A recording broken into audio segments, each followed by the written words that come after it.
Hey guys, it's your boy Jamsys, and today we're doing a bit of a different video. We're gonna be doing some Guild Wars content, which is from a poll I did in my Discord server a while back. But there's not too much new content right now because ML Roana kind of sucks.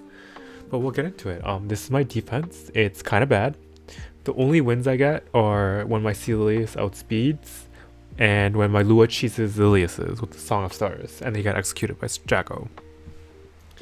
But we're moving on to the first fort, and I'm trying to do this thing where I don't just cleave all the defenses like I normally do, and try to make like a sort of a quote-unquote guide to the video, but it's not going to be much of a guide because I don't really have too many things built. But Guild Wars, for the most part, is very, very safe content, especially if you don't cleave. If you cleave, it's a little bit more of 50-50, but since the AI is really stupid and you can pretty much predict what they're going to do, it lets you set up for a lot of uninteresting gameplay where you just bring like rock, paper, scissors to counter.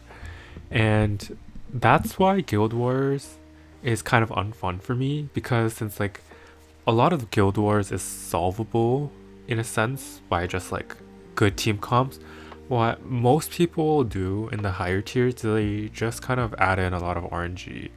And we're talking about like RNL, we're talking about random cart artifacts, we're talking about random units at 260 speed, random units at like 200 effectiveness, random units at like knowledge seed.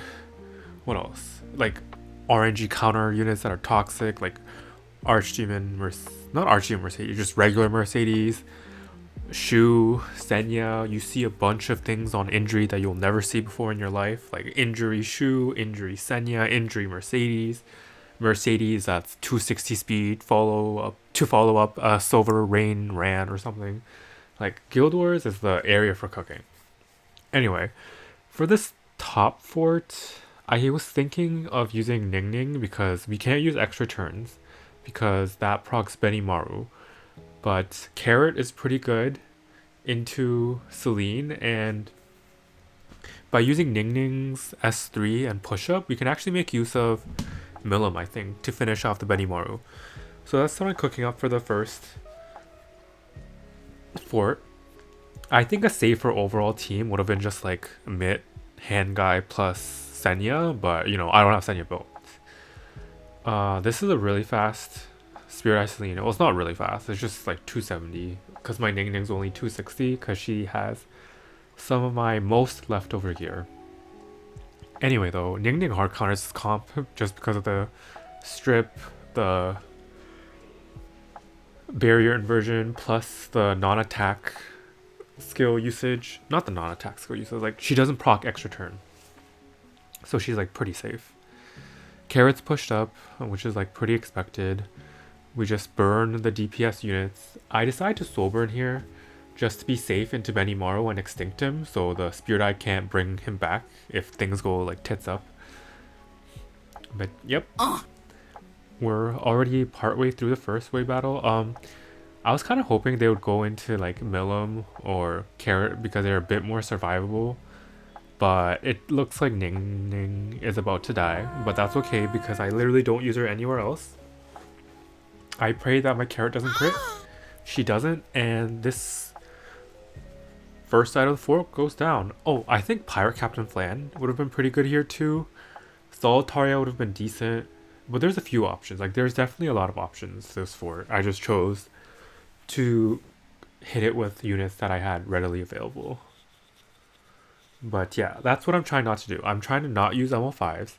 I'm trying not to use Cleave, and to make it as accessible as possible.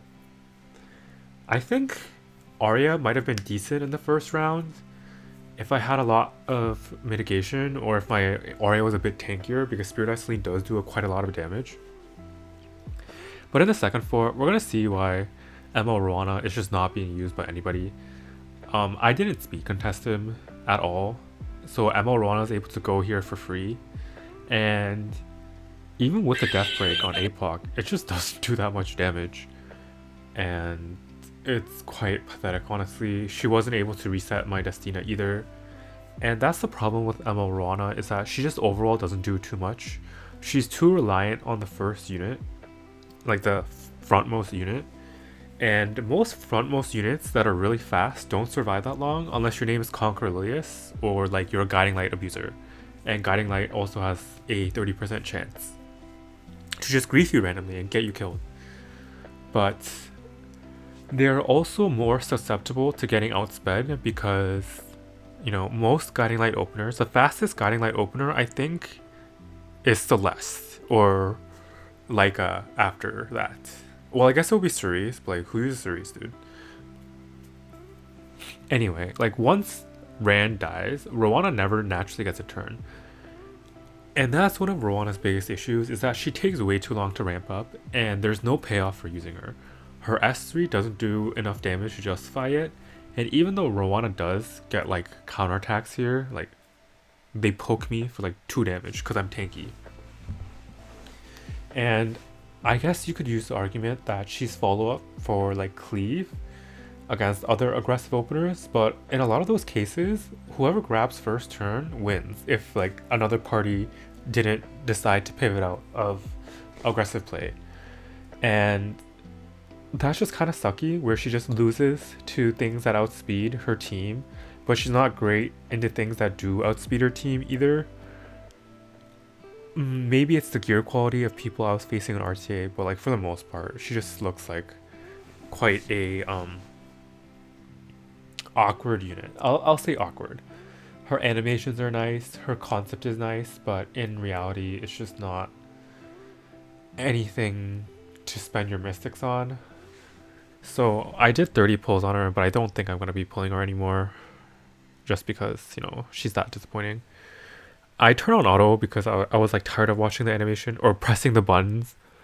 But there's a lot of Guild Wars. Like if you thought the RTA meta was stale, just wait until you get to Guild Wars. You see like a bunch of the same stuff. It's like Mercedes, Ran on RNL, less Luas. You can see Conquer Lilius's, Senya's, Shoes. It's just like all the same units. Zio, Amit, Kisei, Aiden. Like it's just as bad as RTA, and since you have one less character slot, you have less margin for error. So it's like sometimes it's very difficult to fit answers to the opponent's team if you don't have a really wide roster, which I don't like. But yeah, we're just slowly trudging through. I did say I didn't want to pick an ML5, but APOC could have been replaced by literally any HP scaling bruiser that was tanky. Like it could have been a Alencia, it could have been like a Shu even, if you really wanted to. Just because you can just rely on killing the Senya with Yulha eventually.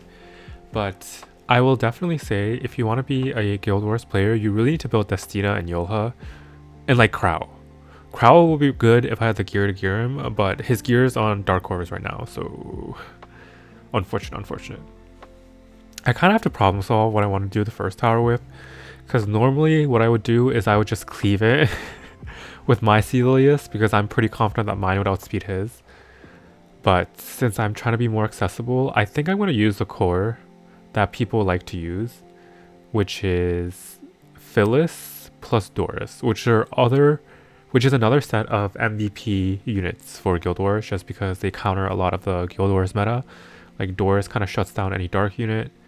It just provides a lot of mit for the team through defense buff and continuous healing, and she has like emergency heal buttons. It just kind of sucks that her speed is like -2, so that kind of sucks. And Phyllis is just an overall good tank in Guild Wars, just because she reduces damage of counterattacks, and there is no shortage of counterattacks or extra attacks in Guild Wars. I decided to Arya it because in theory this team should be Aryable.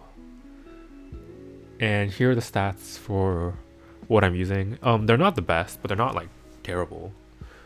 But the rest of my units are available on my Discord. They're largely unchanged. I don't want to regear anything for Guild Wars, so they're all just on their like regular RTA builds.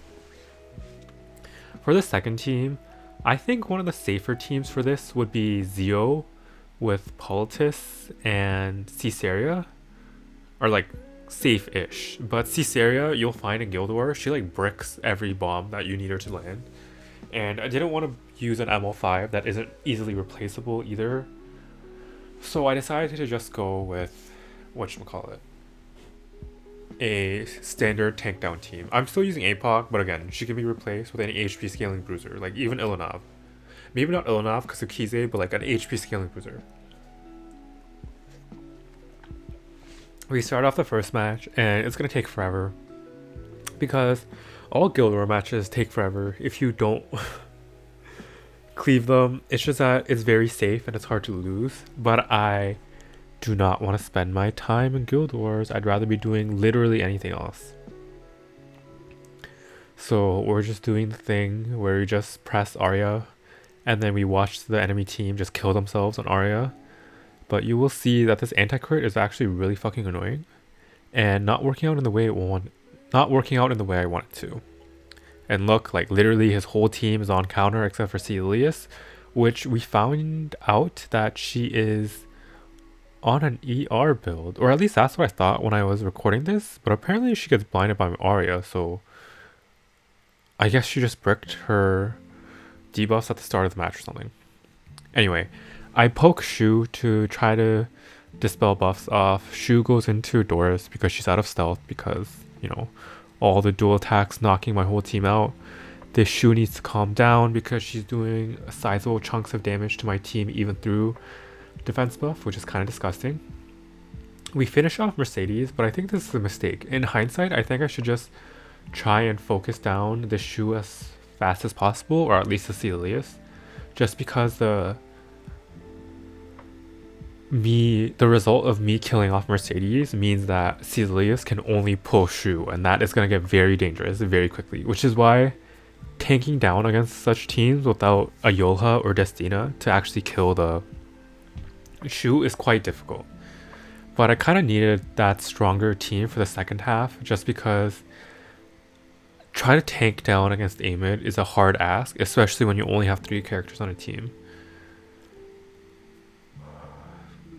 Apparently, like, is a Celius on ER of some sort? Because she is resisting a lot of the debuffs for my Phyllis, which is quite strange because she didn't resist the blind for my Arya.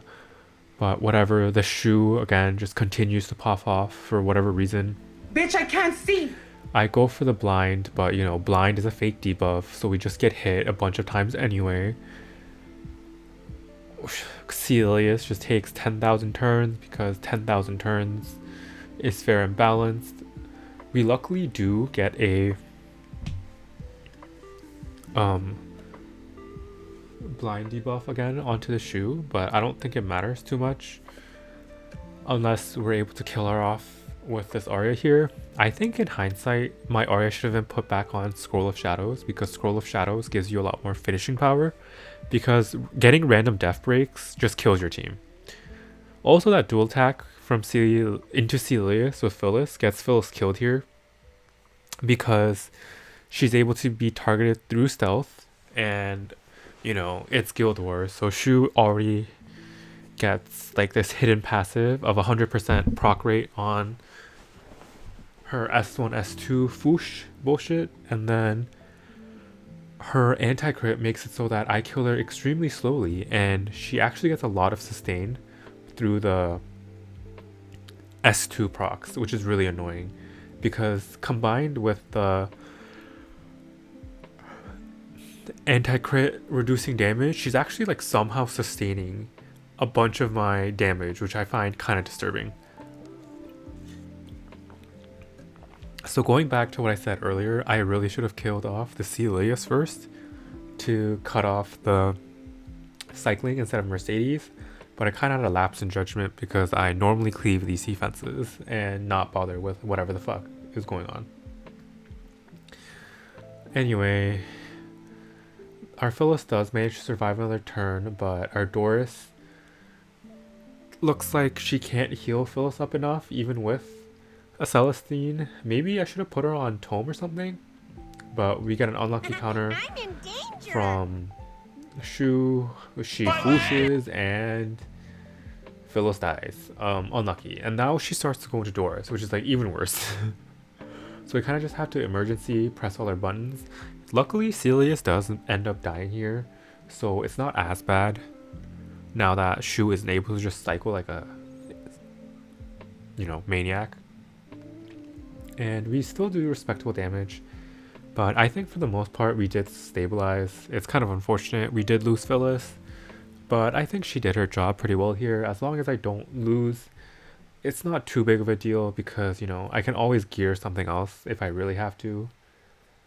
Maybe I should have bought Crow. I think Crow would not have been a bad bring here instead of Phyllis, just because he can take the focus and just one-shot Shu, which I probably should have done. So if you're doing Guild Wars, just build Yulha, Destina, Crow, and just bring your RTA units, and you'll be fine. See, look, Shu got really close to killing my Arya again, and thankfully she didn't counter me here or the last hit, or she would have cut and killed my Arya, and then I just would have lost and been really tilted. But yeah, I really hate Shu. Please stop bringing this shit into RTA. I hate when I lose to Shus when I'm cleaving just because they counter on like ES2 and one-shot her and I just lose. But that's neither here nor there. We continue this do people like Guild Wars content? Like, I'm split on it because I don't mind watching like other people's Guild Wars content, but when I play Guild Wars, I'm like fucking bored. Cause it's mostly just cleaving or surviving cleave, like barely. Like, my APOC barely survives the Kisei S3 S2 combo because of the stupid Gab. But thankfully, APOC is fair and balanced and really tanky, and we did bring Mitt. I didn't actually want to press S3 here because I want Yulha to kill something. So I boost up Destina, and Destina is tuned with Yulha so that she can S2 and then she won't cut Yulha, even though my Yulha is pretty slow. But we kill off Amid here, so we cut off any possibilities of continuous cycling for my opponent. And I just press S3 to make my team really healthy and get rid of like any provokes on my team. And this matches up perfectly because Kisei falls out of stealth here, and she still has one turn to go before she can go back into stealth. And that is pretty good for me because I can just boost up with Destina and kill her off with APOC, and then we're back to grinding down Senya's. Oh my god, please send help. Apparently it's an affection with Senya on the lifesteal EE, which is pretty interesting, but I won't judge it. It's Guild Wars, anything is possible. But yay, we're back to interesting content where you just have to watch the AI just press buttons over and over, and I press APOC S3 and soul burn her to speed it up, but it still takes forever. Like, bro, Guild Wars. Yeah.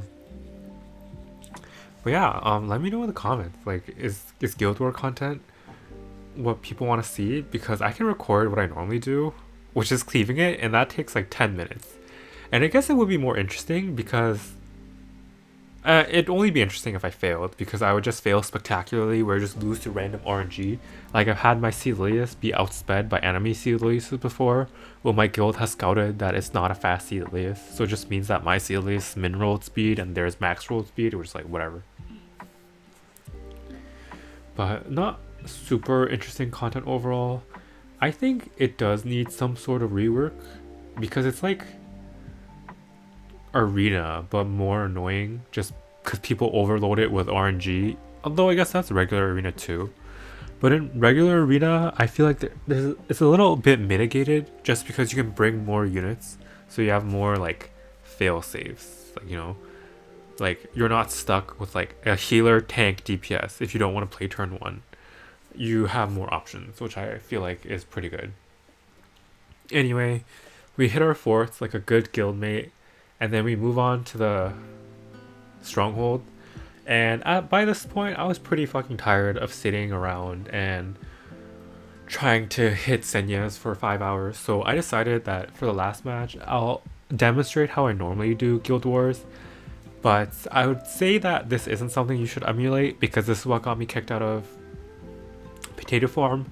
The second team though looks kind of interesting because That that Alencia is 100% on injury set, so that means that we can't bring like a bunch of HP scaling boozers, which kind of sucks for me because that's how I answer slow teams usually, or like teams that you can grind down. So I decided to steal some inspiration from guildmates who just hit it, and I realized that my guildmate just put Yulha as a tank and brought 2 DPSs, and I was like, bet, I'm gonna copy that shit. So I do the tried and tested first team of Ida cleaving in 2023 with Caesarea in Guild Wars. A 0 out of 10 would not recommend because there's so many RNG checks you can lose if you fail.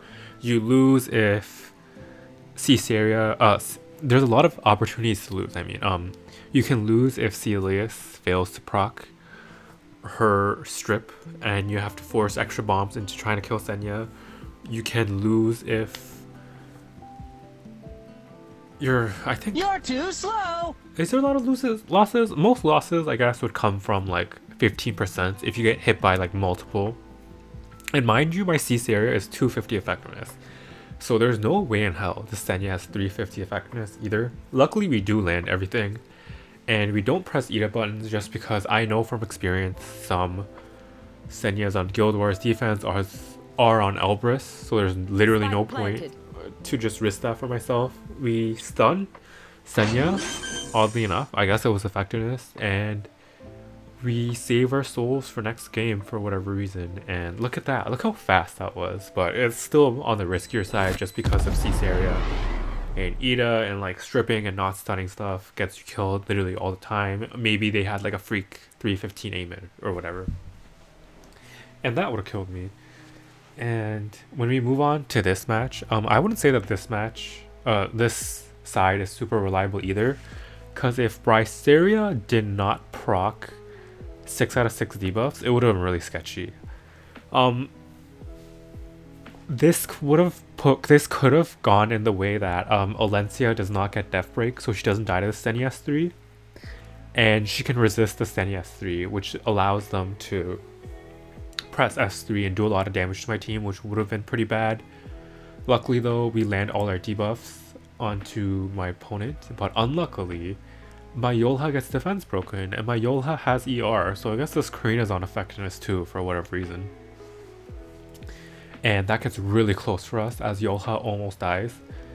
But luckily Zio kills himself on Yulha, and Yulha's able to live on a sliver of health, and we finish off the Karina. Hey, look at that. I can do some PvE gaming. Or is this PvP? I guess it's PvP, but like, let's be honest guys, this is PvE content. But yeah, we do manage to get a 6 out of 6 on this Guild Wars, and we're not up against like not pushovers. Like they have some sort of border, so I guess that's like top 100 or something, top 30. But yeah, that's it. And then yeah, just don't scroll down too much because I int in Guild Wars because I cleave. But that's it for today's video. As always, I'll catch you next time.